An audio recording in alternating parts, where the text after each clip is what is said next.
Welcome to our channel, where we dive into the most chilling and mysterious tales that keep you up at night. Tonight, we're venturing into the haunting world of deserted radio broadcast studios. These hollowed-out husks of a bygone era hold within their decaying walls the echoes of laughter, music, and voices long silenced. But some whispers, some say, never truly fade away. We've gathered 3 spine-tingling stories of ghostly apparitions that continue to haunt these abandoned studios. So turn off the lights, turn up the volume, and prepare to be haunted. Our first story takes us to a bustling city where a once renowned radio station now stands abandoned. They say the studio is haunted by the ghost of a DJ who met an untimely end, his presence marked by ghostly static. One late night, a young DJ named Mark decided to record a demo tape in the deserted studio. Armed with his equipment and a skeptical smirk, he stepped into the dimly lit studio. As he set up his microphone and headphones, he felt a prickle of unease. The silence was heavy, oppressive, as if the very walls were watching him. He shook off the feeling and began recording. He started with a few test runs, his voice echoing in the vast emptiness. And then he heard it, a faint crackling sound like static, interfering with his recording. He paused, checking his equipment, but everything seemed to be in order. He shrugged it off and started again, but the static returned, louder this time, accompanied by a whisper that sent chills down his spine. The whisper grew louder, morphing into a garbled voice, a voice that seemed to be coming from right next to him. Terror gripped him as he realized the voice was speaking his name. He ripped off his headphones, his blood running cold. The red recording light on his console was still on, and that's when he saw it. A shadowy figure, tall and skeletal, materialized in the recording booth's reflection. Its eyes, 2 glowing embers, stared back at him. Mark stumbled back, paralyzed by fear. The ghostly figure raised its hand, pointing a spectral finger at Mark. "This is my station," it hissed. Mark didn't wait to hear more. He scrambled back, his eyes never leaving the apparition. He stumbled over his equipment, his terror fueling his desperate flight. As he fumbled with the studio door, he could hear the ghostly voice echoing behind him, "Leave this place and never return." He burst out of the studio and into the night, the cool air stinging his lungs as he gasped for breath. He never looked back, never returned to the abandoned radio station. Some say the ghostly DJ still haunts the studio, his voice a chilling reminder of a life cut short. Our next story takes us to a small town in the Midwest, to a radio station that had been a local institution for decades. But the station fell silent when its owner, a beloved local figure, passed away unexpectedly. The station stood silent for months, its future uncertain, until a young technician named Sarah was hired to assess the equipment. Sarah, a no-nonsense pragmatist, scoffed at the whispers of strange occurrences reported by the cleaning crew. She arrived at the station armed with her toolbox and a healthy dose of skepticism. The air inside was stale, thick with dust and the silence of neglect. As she made her way through the dimly lit hallways, she felt a chill, not from the temperature, but from an unsettling feeling of being watched. She brushed it off and set to work. But as she delved deeper into her inspection, she began to notice peculiarities that defied logical explanation. Equipment that should have been dead for months flickered to life, only to die again as soon as she approached. She heard voices, faint whispers and murmurs, seemingly emanating from the walls themselves. At first she dismissed them as tricks of the mind, but the incidents grew more frequent, more insistent. One evening, as she was working late, alone in the building, she heard her name being called, clear as day, in a voice that seemed to come from the empty studio next door. She froze, her heart pounding in her chest. The voice called again, closer this time, a desperate plea laced with an undercurrent of dread. She cautiously approached the studio door, her hand trembling as she reached for the handle. The air grew colder, the hairs on her arms standing on end. A wave of dizziness washed over her as she pushed open the door and stepped inside. The studio was dark except for a single flickering light above the soundboard. And that's when she saw them.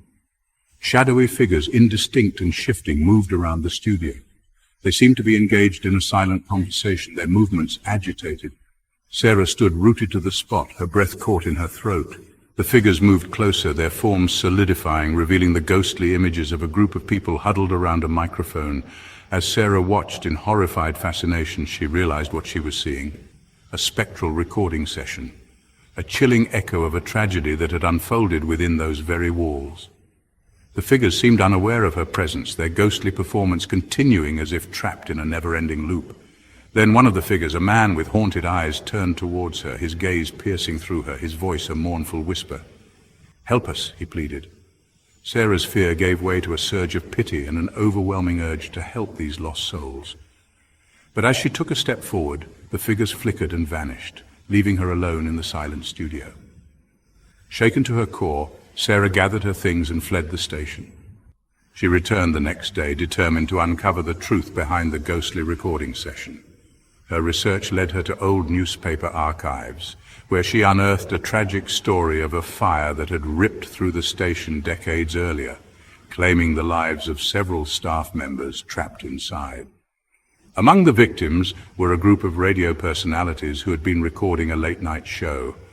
It was said that their final moments were filled with terror as the fire raged, their screams for help forever etched into the very fabric of the building. Sarah realized that the ghostly figures she had encountered were the victims of the fire, reliving their final moments, trapped in a perpetual loop of terror and despair. She left the station that day with a heavy heart, forever changed by her encounter with the restless spirits of the past. Our final story takes us to the desolate plains of the Southwest, where an abandoned radio station, once the voice of a booming mining town, now stands as a skeletal reminder of a bygone era. The town had long since been deserted, its inhabitants driven away by economic hardship and natural disasters. The radio station, however, remained, its antenna reaching for the sky like a skeletal finger pointing towards the heavens. It was said that the spirits of the town's past lingered there, their voices echoing through the empty corridors. A team of paranormal investigators, led by the skeptical and pragmatic Dr. Emily Carter, set up camp at the station. Armed with EMF readers, EVP recorders, and infrared cameras, they ventured into the building. The air inside was heavy with the weight of forgotten memories, the silence broken only by the creaking of floorboards and the distant howl of the wind. The team spread out, their equipment humming, their senses on high alert. As they explored the decaying studios and control rooms, they began to pick up strange readings on their devices. EMF spikes registered near the old microphones, suggesting fluctuations in the electromagnetic field. EVP recorders captured disembodied voices, whispers and murmurs too faint to discern with the naked ear. The team pressed on, their skepticism giving way to a growing sense of unease. The deeper they ventured into the heart of the station, the more intense the paranormal activity became. In the main studio, where a lone microphone stood guard over a sea of dust-covered equipment, Dr. Carter experienced a sudden drop in temperature. As she raised her camera to capture the thermal anomaly, she noticed a shadowy figure materialize in the viewfinder. The figure, tall and gaunt, with long, flowing hair, seemed to be hovering near the microphone. Dr. Carter, her pulse quickening, lowered the camera, her eyes adjusting to the dim light. The figure was gone. She attributed it to a trick of the light, a figment of her imagination. But as she turned to leave the studio, she felt a cold hand brush against her arm, sending a jolt of fear through her body. She spun around, her flashlight beam cutting through the darkness, but there was nothing there. She was alone, or was she? As the investigation continued, the team captured more and more unexplained phenomena. EVP recordings revealed chilling messages, voices from beyond the grave, seemingly attempting to communicate with the living. One recording in particular sent shivers down their spines. It was a clear, distinct voice, a woman's voice, filled with a mixture of sadness and urgency. "Get out," it whispered, each syllable laced with a chilling desperation. The team gathered in the control room, listening to the playback of the EVP recording. Even Dr. Carter, a woman of science and logic, couldn't deny the chilling authenticity of the voice. As the sun began to set, casting long shadows across the desolate landscape, the team decided to call it a night. They packed up their equipment, their minds racing with the day. As they made their way out of the station, they couldn't shake the feeling that they were being watched. As they drove away from the abandoned radio station, the setting sun painting the sky in hues of blood orange and deep purple, they couldn't help but feel that they were leaving a part of themselves behind. Thank you for joining us on this journey into the unknown, where the airwaves crackle with more than just static. We've explored the chilling tales of ghostly apparitions in deserted radio broadcast studios. If you enjoyed these stories, be sure to give this video a thumbs up and subscribe to our channel for more spine-chilling content. And don't forget to hit that notification bell so you never miss an upload. Until next time, keep your radios tuned to our frequency, and remember, sometimes the scariest stories are the ones whispered on the airwaves.